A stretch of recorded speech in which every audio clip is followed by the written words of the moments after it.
A very good evening to our viewers. Thank you for joining us tonight on the agenda. My name is Toivo Jabela. Tonight on the platform, we welcome back an old friend of ours, an old friend of the platform, Dr. Alfredo Hengari. He is the press secretary in the presidency, at least at the time of recording this show. And we are here to talk about primarily the last 10 years of the administration of the late President Hage Geingob, and of course Dr. Bumba, who has stepped out this week. Thank you very much, Doctor, for making time. And thank you sincerely for having always graced this platform. Whenever we invited you, a lot of people, when we say they must come here, they duck, and you never did that, so we are sincerely grateful for that. But first and foremost, let's talk about the transition that is going on right now. President Bumba, after 13 months of really steadying the ship, is stepping away. A new administration is coming in. How has the process been towards bringing in the new president? Yeah, no, thank you, Toivo, for inviting me to the agenda.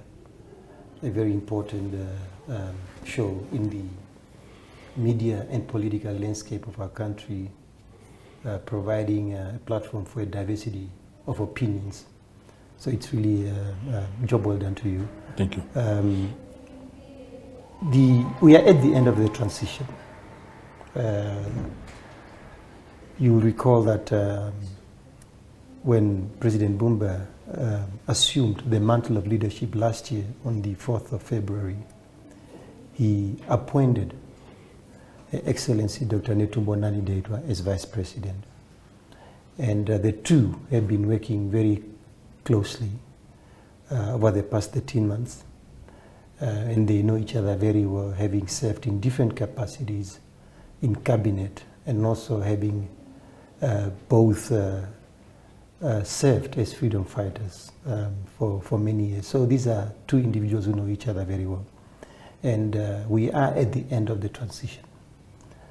We are busy with final tasks. Yeah. The president gave his farewell remarks to cabinet yesterday, and in the afternoon he spoke to Parliament in the National Assembly.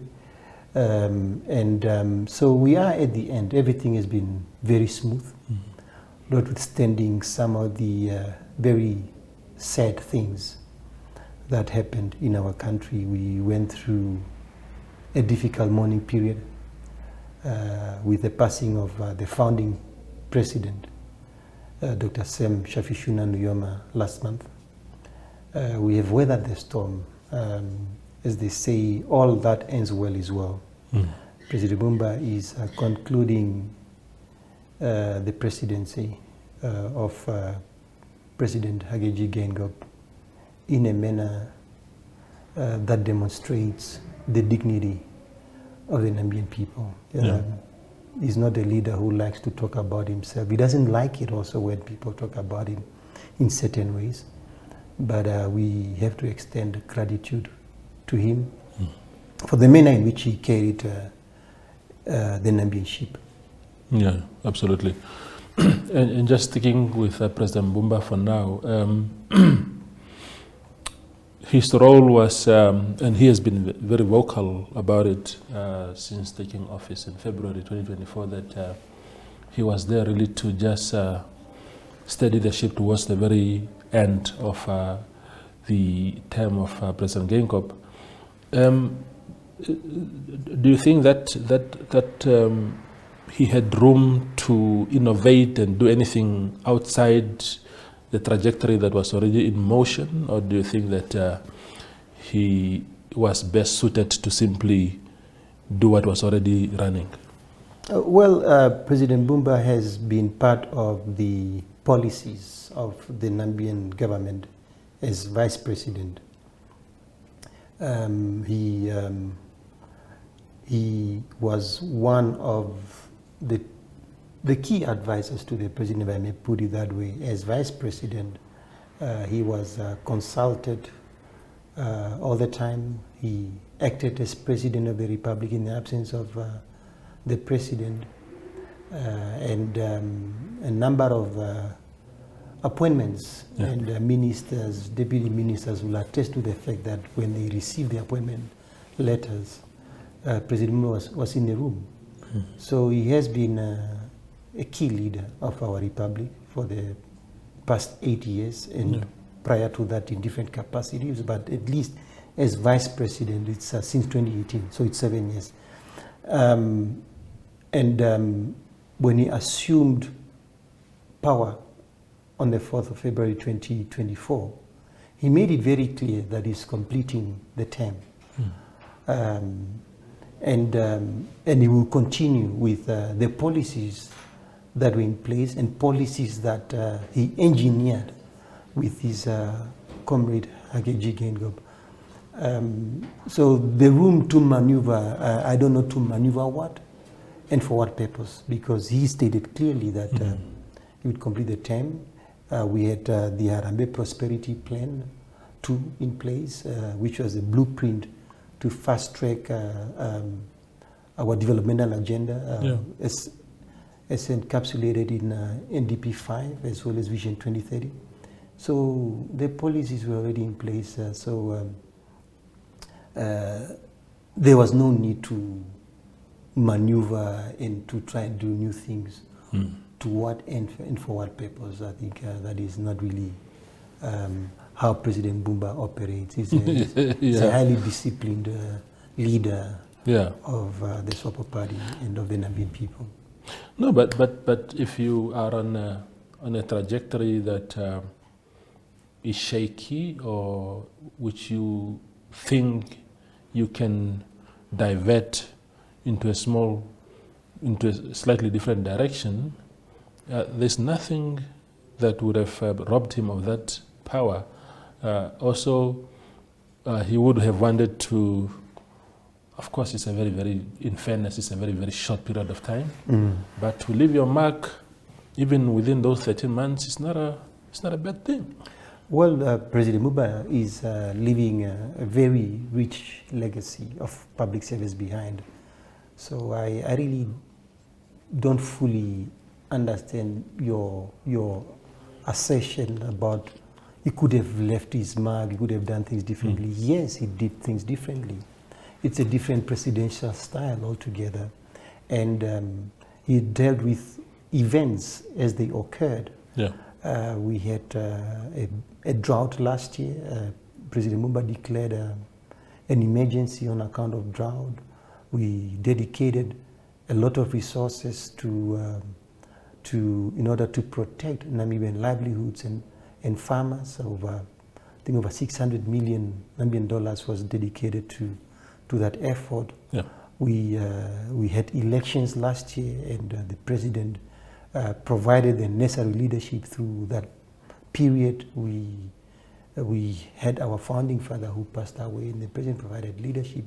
That's in between the daily task of a president to see to it that our country is safe, to see to it that policies are implemented, to see to it that the infrastructure projects and the economic projects that we had undertaken under the Harambee Prosperity Plan 2 are completed. And the work was done in a manner in which the work had to be done. Okay. How would you sum up the entire term then that was started by President Gengob in 2015 until his said passing in 2024, running up to this week when that term officially ended, in terms of really deliverables, in terms of steering the nation in a direction that is desirable to the majority of the people in the country? How would you describe that? Tuivo Jebela, you would agree with me that the past 10 years have been extremely challenging for the Namibian people. President Gengob was elected on the basis of a Swapo Party manifesto that was quite ambitious in terms of what the party wanted to do as a party of government.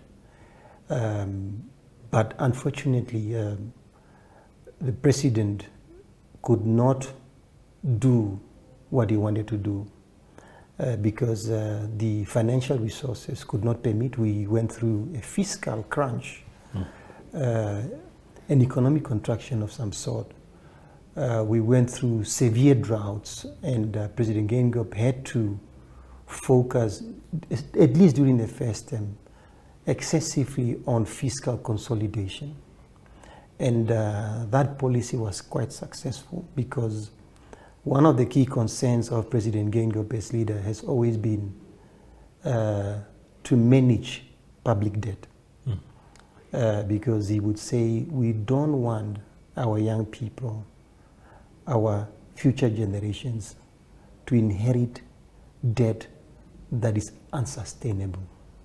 So we need to manage the public purse in a manner that is prudent. So you will recall that during the first term, President Geingob was basically cutting government expenditures in a manner that was quite unprecedented. The S&T expenses used to be at around 700 million. He brought it to around 200 million Nambian dollars. So those are huge cuts in the public expenditure, and also some unnecessary government wastage. You know, he dealt with all these things, and to ensure that our debt becomes sustainable. So some of the government projects were also halted. Let's talk about debt, because the debt, just before you proceed to the next item, because the debt, you make it sound as if, in fact, our debt got worse, extremely worse under the president of... It could have been worse. That's the point I'm trying to make. It could have been worse, but you would agree with me that if we didn't pursue the policy of fiscal consolidation, Namibia would be in the hands of the Bretton Woods institutions. And that's what I'm talking about. So I think at least, Trevor, you need to give credit where it's due. And that is to say that we would have been in a far worse of situation than we are today. I'm not sure about that. But and that's where we are. Yeah. And I think, you know, many analysts and journalists alike, they tend to ignore the scale of challenges a country is facing. Of course, we went through what I've just enumerated, but you should not forget that about 4 years ago, if not 3, we were still wearing masks in this country. COVID-19 as a global pandemic affected us in ways that are unprecedented. Our economy took a serious hit. Yeah. Jobs were lost because of lockdowns. The tourism sector became ground zero.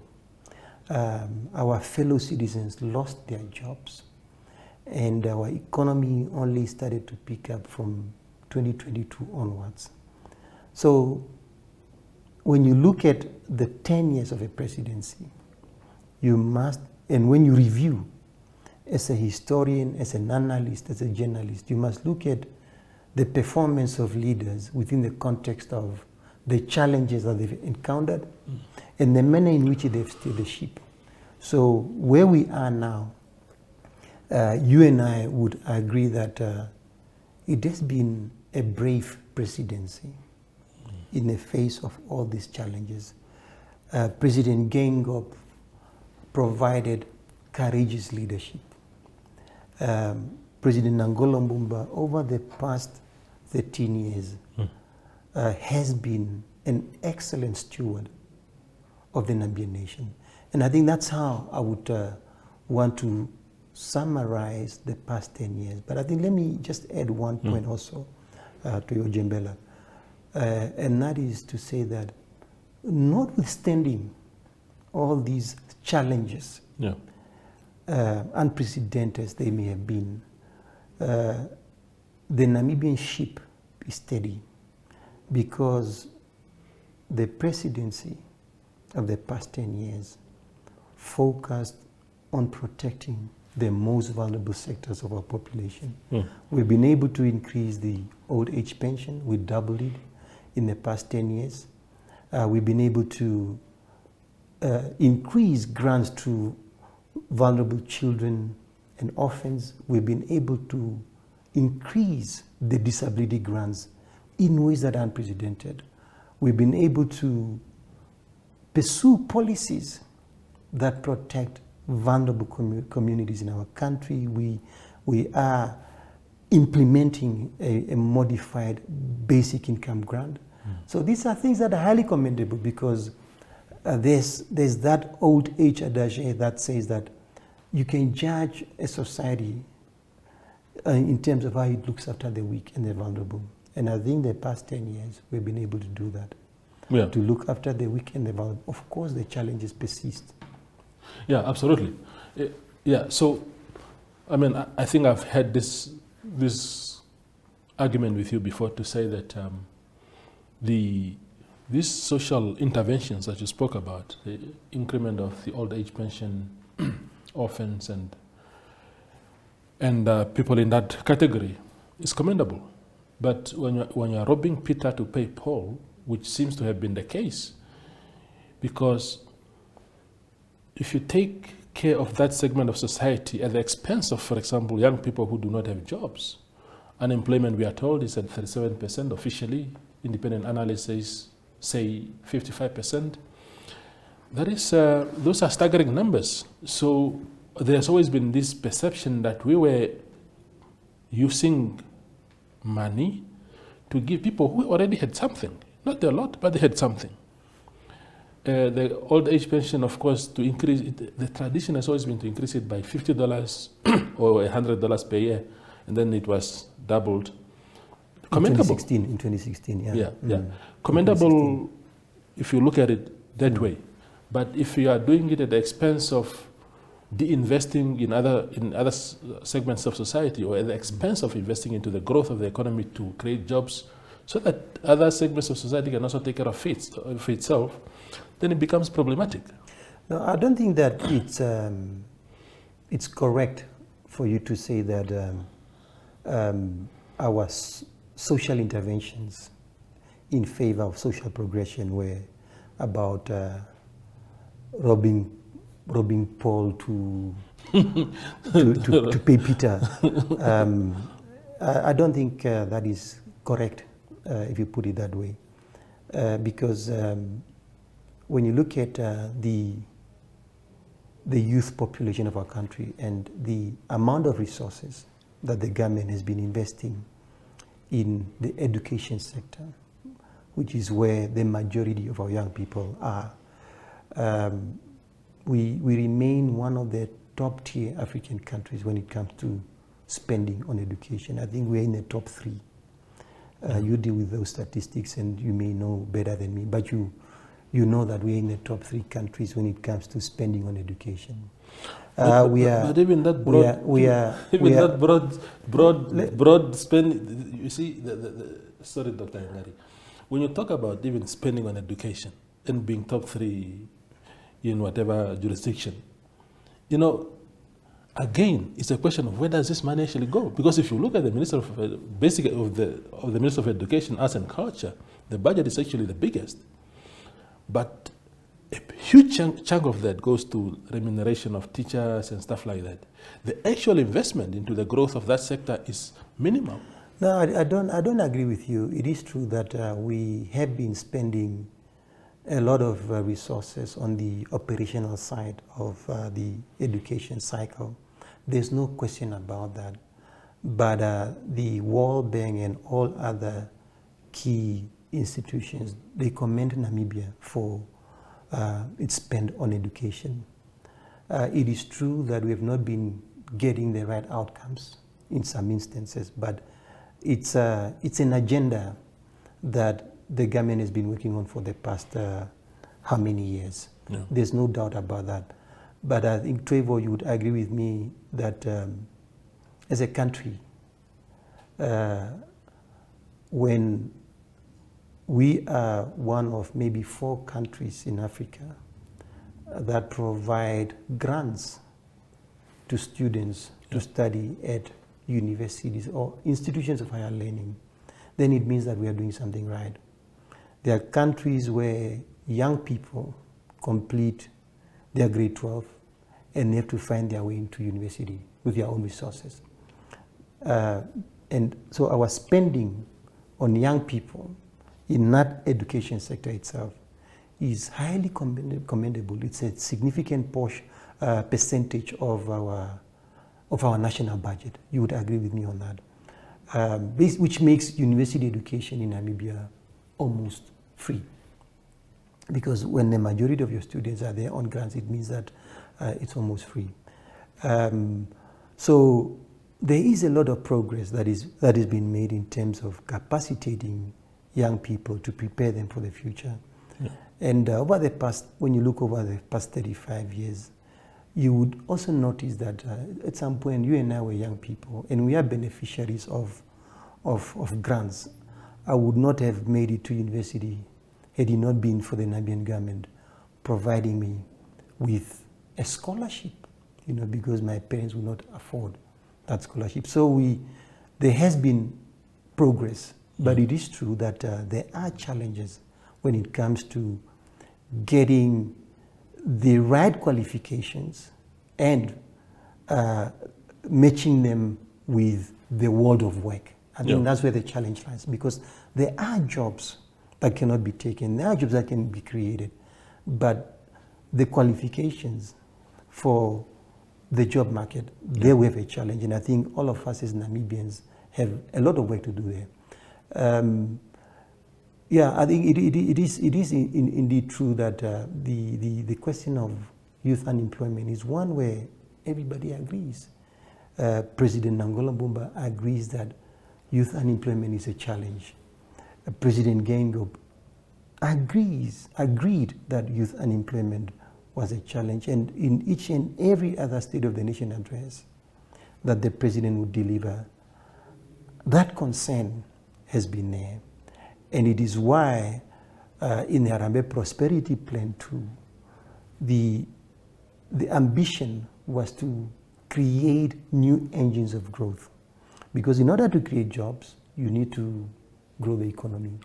And you need to diversify an economy that has been heavily dependent on a few sectors, and sectors that are no longer creating the high quality jobs that speak to the growth or economic growth of the country. I hear you. We will go for a very short break and then return with Dr. Alfredo Hengari. For over 2 decades, the Namibia Institute of Pathology Limited, NIP, has been at the forefront of delivering accessible and affordable medical laboratory services. Established in the year 2000, this public enterprise plays a vital role in strengthening Namibia's healthcare system. As a commercial public enterprise under the Public Enterprises Governance Act, our mission is to serve both the public and private healthcare sectors with innovative laboratory services that focus on saving lives every day. Our revenue is generated through medical laboratory services, with the public sector as our largest market through our partnership with the Ministry of Health and Social Services. At NIP, our vision is to be a trusted, customer-centric, and innovative medical laboratory service provider of choice. Our mission is to provide reliable, accessible, and innovative medical laboratory services responsive to our customer needs, guided by our values: innovation, accountability, commitment, teamwork, fairness, accessible, integrity, and respect. We operate 37 laboratories nationwide, serving all 14 regions of Namibia. 14 of our laboratories are internationally accredited under ISO 15189, reinforcing our commitment to global quality standards. We have successfully transitioned 10 of these laboratories to the recent ISO 15189 2022 standard. With our laboratory footprint, we ensure seamless access to routine diagnostic tests. Pathology is at the heart of healthcare. Studies show that 70% of medical decisions rely on laboratory results. The Namibia Institute of Pathology Limited empowers doctors with critical insights, ensuring accurate and timely diagnosis for effective treatment for our people.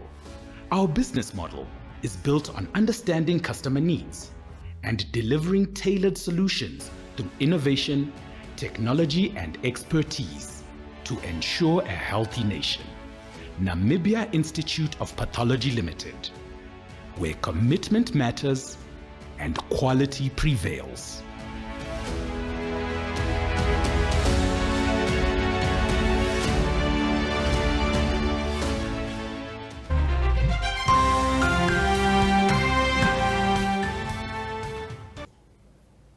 We continue the conversation with Dr. Alfredo Hengari on the agenda. Now, Doc, the challenge here also is that I know what you enumerated in terms of the global economic recession, the drought, COVID-19, but almost every index during the past 10 years, especially maybe past 9 years from 2016 onwards, a lot of these indices are not actually going up.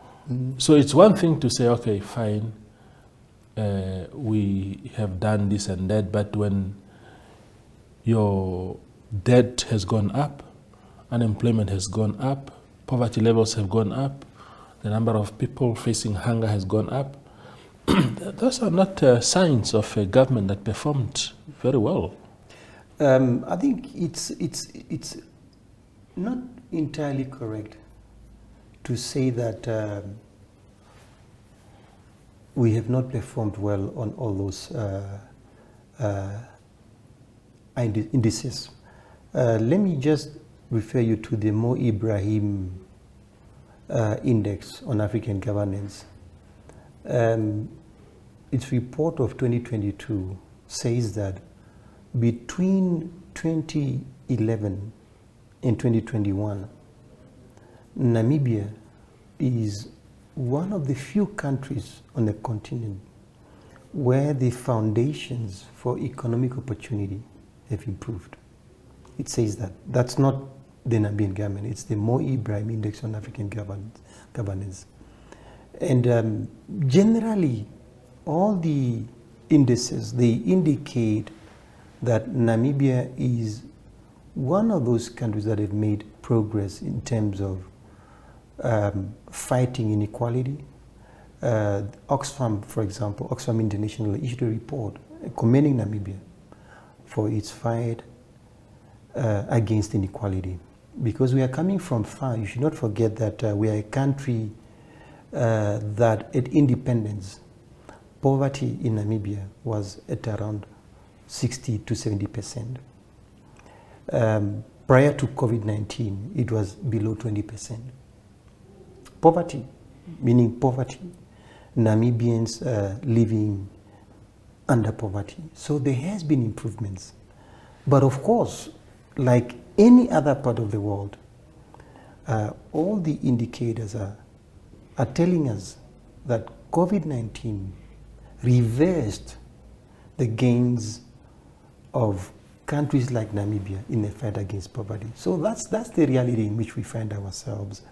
So it is incorrect to paint a picture that is apocalyptic of this country over the past 10 years, which, as you know, and as you pointed out, were quite challenging economically. You had a global commodity cycle bust, and Namibia has been a commodity export-driven economy. Yeah. So we were affected, our fiscus was affected. So where we are now, we're in much better shape in as far as the future is concerned. Of course, there are challenges, housing, you pointed out youth unemployment. These are challenges that the incoming administration would have to deal with, and for which the policies must be fit for purpose. Yeah. I mean, one of the things that late President Gengob fought fiercely against was inequality. And he did not succeed either in that fight, maybe for many other reasons, but we still remain one of the most unequal societies in the world. So that is one. But another thing also that I wanted to say to you, Doc, is that the only phenomenon that other presidents, President Gengob's predecessors did not experience was COVID-19. Droughts have swept through the Bumba years. They have swept through the Nyoma years. Global recession, I think Bumba had one of the worst of all those three presidents. But the indices were still, you could tick off a lot actually, that were still upward, on an upward trajectory. Well, I think when you just go and study our revenue during the Bumba administration, and then you compare that with the Gengob administration, there are differences. Yes, it should be. Yeah, because we were getting a lot for our commodities under the Bumba administration. So we're in much better shape from a fiscal point of view, because the global commodity cycle bust commences in 2013. So our public finances took a hit basically from 2015. Our public finances. So there are differences in terms of the revenue streams when you compare those two administrations. And the drought of 2018, 2019 have been recorded to have been the worst in Namibian history, ever since recording of droughts on the territory that was then Southwest Africa and now Namibia. So they've been recorded to have been the worst. And the Namibian government between 2016 to 2020 spent in excess of 3 billion just on drought relief. You recall that last year we spent over 600 million on drought relief. So history gives leaders or circumstances and events, they give leaders different opportunities and challenges. And the COVID-19 global pandemic, in terms of its devastation and scale, again, unprecedented over the past maybe nine decades. So they say comparison is not reason. And I think to compare here may be unfair, because honestly, we had 10 challenging years in so many ways, but notwithstanding those challenges, we have been able to improve our health system. We have been able to add more roads to our bandwidth, our road network. You can talk about gravel, you can talk about bitumen standard. There has been progress in all those areas. So, and I think it's not something that you as journalists, you talk sufficiently about. We have the best road network on the African continent. It's not us in government who are saying that. It's the World Economic Forum that is saying that. Yeah. We have one of the best social protection systems in Africa. Again, it's not us who are saying that. These are facts. Namibia is one of about 4 countries on this big continent of ours that provide grants to vulnerable communities. And that is very good. Like I alluded to earlier, it's a good intervention. But there has also been a degeneration. And that is, for me, what is really painful to me as a citizen, because when a country is on an upward trajectory, the worst that can happen is either that trajectory stops and then becomes steady instead of the progression, rather than degenerating, reversing. And we have reversed in some things. I remember as a kid in the 90s, we had our national team playing, the Congo Hinjos playing soccer at Independence Stadium. The stationery at schools, when you go, in my village, I just go, the first day of school, I just walk to school, empty-handed. When I come back home, I have a bag full of books, pens, everything that you need, textbooks. And when I went to a clinic, a local clinic, medicine was readily available. Now, every day you are told of horrifying stories of old people going to pick up their monthly dossier of diabetes medication, and they are told, oh, we have nothing. Essentially, as if to say, go and die at your house because there are no other means. Medical gloves, the doctors, to touch patients, they can't touch patients' bare hands. That never happened before. That degeneration is very, we can never blame COVID-19 and drought and all this. I think something else ought to be blamed for that. Incompetence in my case. I think you are using strong words.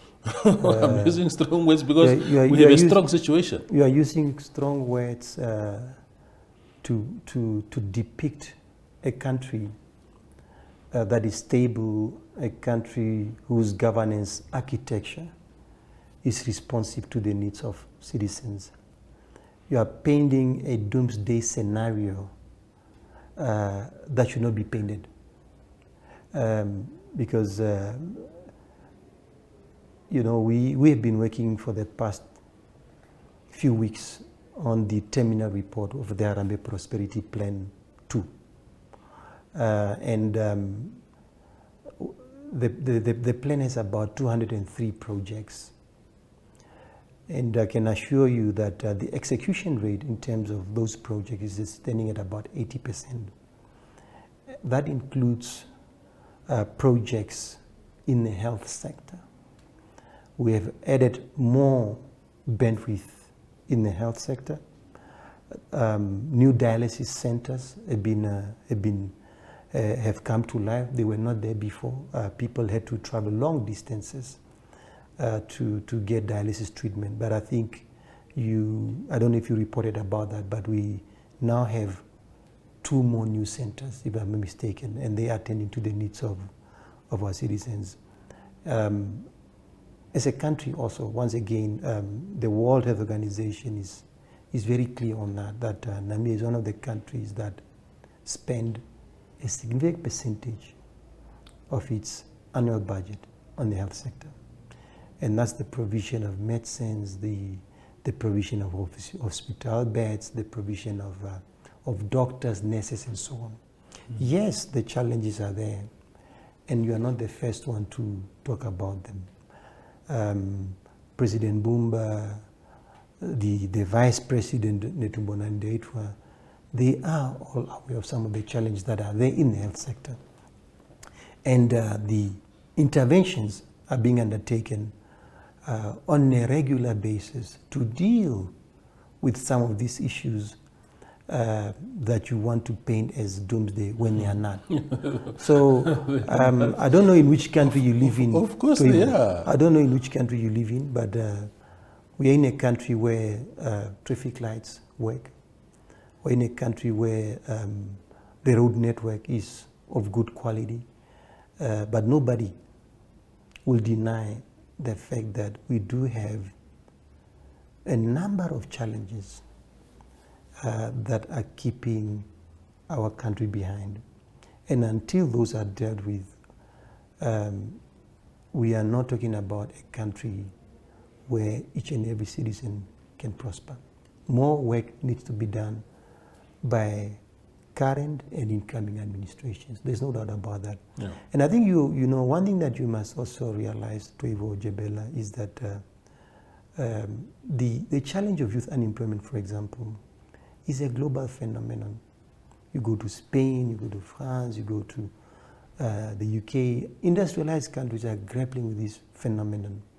And we need to look at more innovative solutions to ensure that our economy grows at a pace that can absorb more young people into productive employment. Because currently we have almost jobless economic growth. That's the challenge. So we have a structural challenge there that we need to deal with to ensure that more young people are absorbed into productive economic sectors. The President Angolo Bumba was talking earlier today about the need, and yesterday also he mentioned it, about the need for young people to focus on sectors of the future: science, technology, biotechnology, all these industries, artificial intelligence. And I think you would also give us credit for the fact that we, under President Gengop, we did set up a fourth industrial revolution task force, which came up with recommendation in terms of how our institutions of higher learning and the country at large can embrace some of these new technologies in order to grow the economy and to create more economic opportunities for young people. I think, the idea that you want to advance that maybe is a basket case is not appropriate, because we are a country that is working. No, because we used to be used to certain standards, and then those standards were taken away, and that is totally unacceptable. We can't have a country that doesn't have a soccer stadium, for example. Just one example. I mean, really, soccer stadium. I agree with you, and no one is happy about that. President Gengop was extremely disappointed as a soccer fan about the fact that Namibia, the Brave Warriors, had to go and play their AFCON qualifying or World Cup qualifying matches in a neighboring country. And of course, there have been some delays, but we are on track as a country now to refurbish our stadium in order for it to be able to accommodate FIFA accredited football matches. So the budget is there to deal with that matter. And on the issue of classrooms,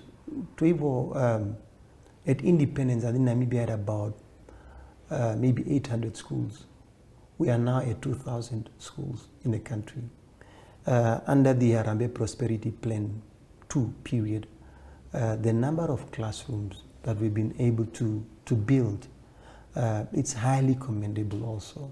And that speaks to to a government that is responsive to the needs of citizens.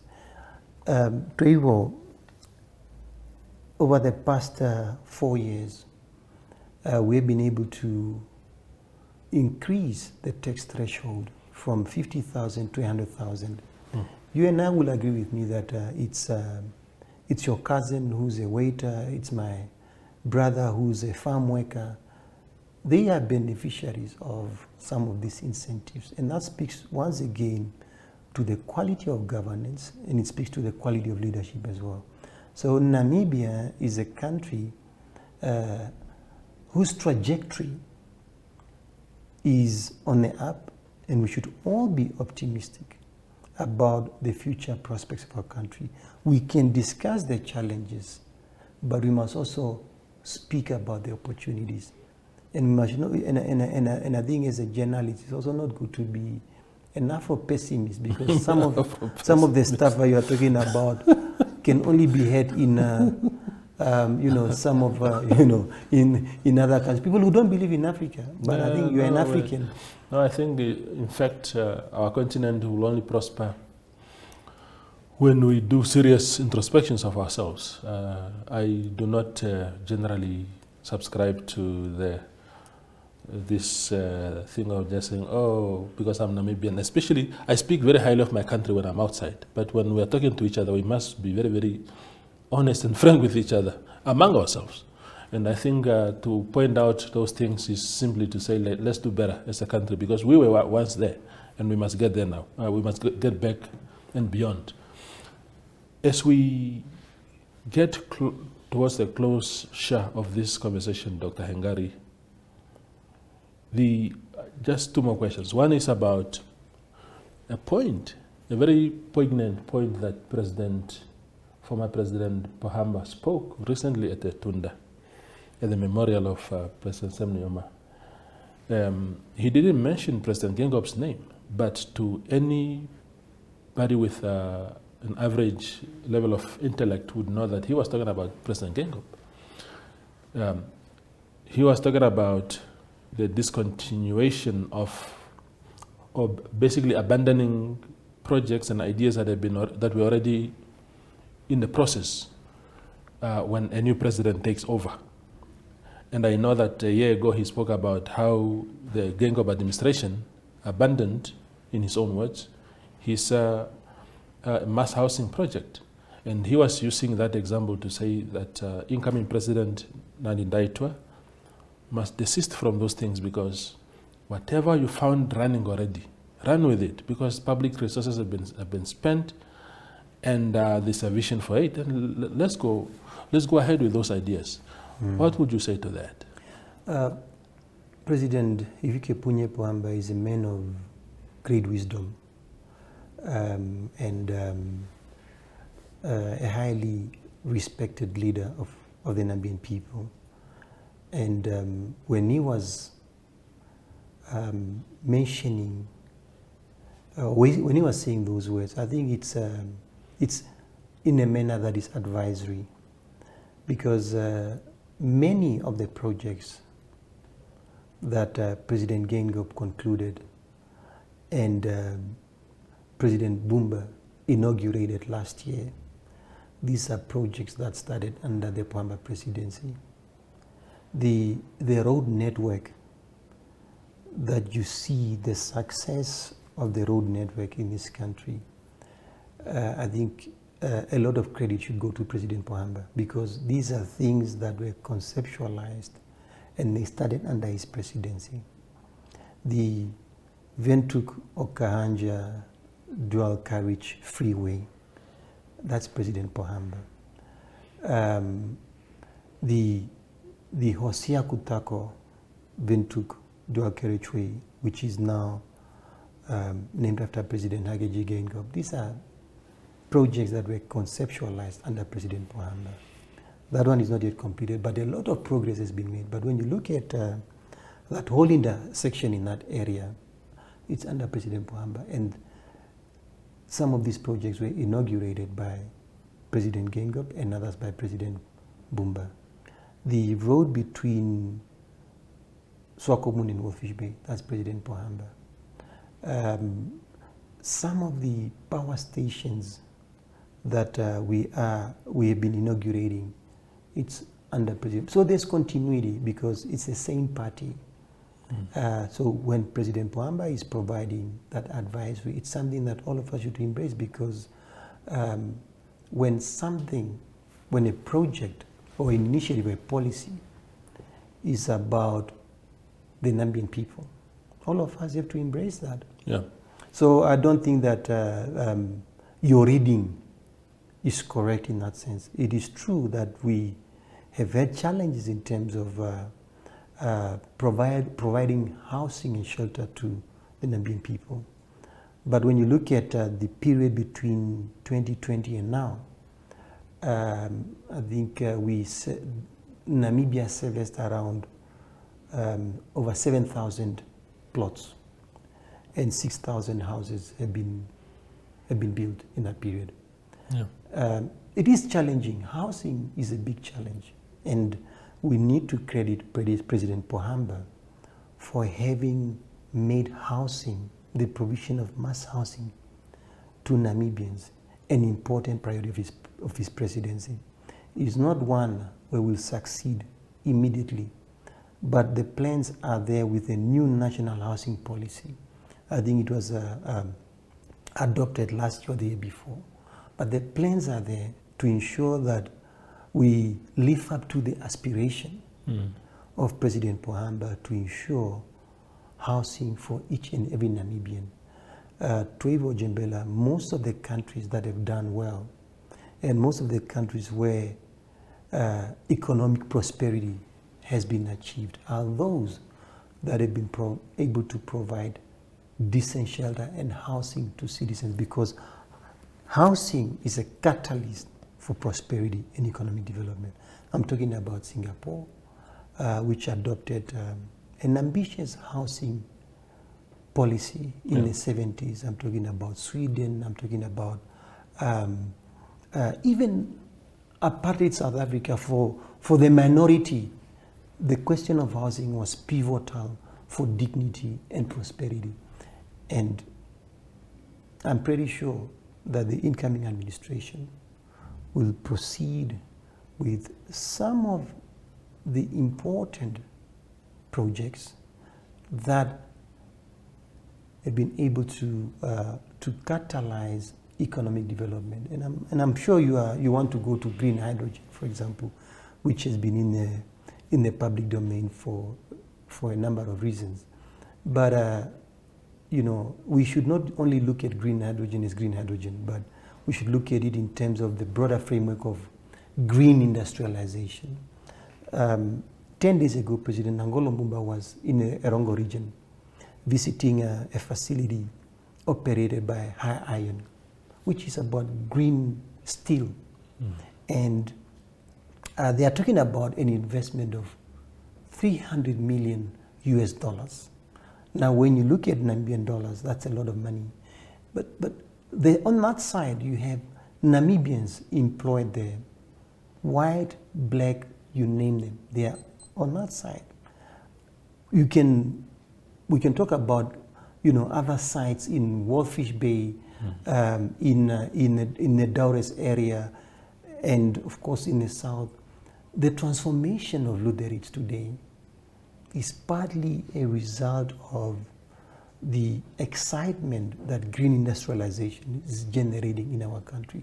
So we should not discuss green industrialization or green hydrogen in isolation, but it is true that the manifesto on which the president-elect Netumbo Nandi-Ndaitwah has been elected on is one that talks about natural resource diversification. It's one that talks about diversifying the economy, because that's the only way in which we can deal with the challenge of youth unemployment. Green hydrogen is not enough. The oil and gas sector, which is emerging, is not enough.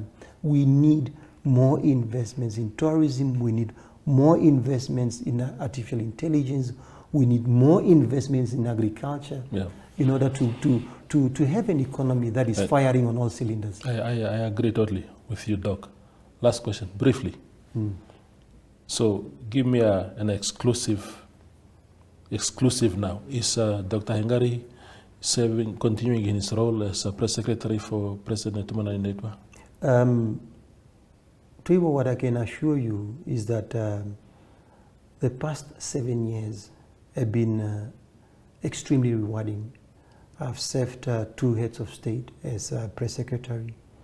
It has been a privilege to serve the Namibian people. It has not always been easy, and I'll be a citizen. I'm a citizen amongst citizens, as President Bumba said yesterday, and I will continue to be useful to my country, and you know, in whatever capacity that I may choose to pursue. So there is a no, that you're not continuing with the incoming president? Well, I think, you know, Trevo, we are not far from the finishing line. Right now, my focus is to complete the task that has been assigned to me by President Gengo, and also by President Nangolo Bumba, who expressed confidence in me to continue the work that I've been doing under President Gengo. It's not about positions. It's about being useful to your country. Absolutely. Doc, thank you very much. I want to thank you very much because if you do not continue in this capacity, I want to thank you because I think you were the first person in our country to serve in that capacity proper, fully fledged. And I thought that despite our differences, we fought a lot in statements and whatnot, but I thought you carried your role with a lot of dignity, and I want to congratulate you for your performance, and I wish you the best for the future. Thank you very much, Trevor Jembela. It has been a privilege to work with the media fraternity. As you said, it has not always been easy, Yeah. but I think there are excellent professionals like yourself who wake up every day and do this work with a lot of passion, and that makes our work on the side of government also much easier. Absolutely. And meaningful. No, thank you, Doc.